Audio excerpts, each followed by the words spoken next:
Nina and the Invisible Thread.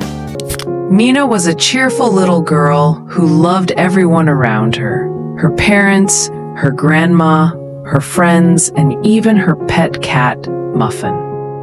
One day, her grandma told her a secret. We're all connected by an invisible thread made of love.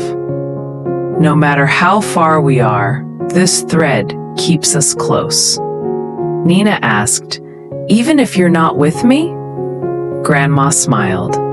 "Yes, if you miss someone, just tug on the thread with your heart, and they'll feel it."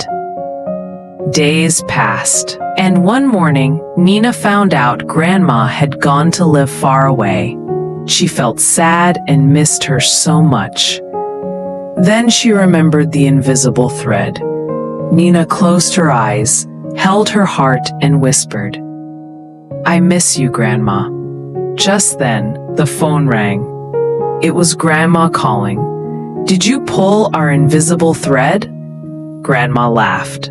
Nina smiled. "I did." From that day, Nina never felt alone. She knew love always keeps us connected. Moral of the story: love is a powerful bond. Even when we are far apart, it keeps us close in heart.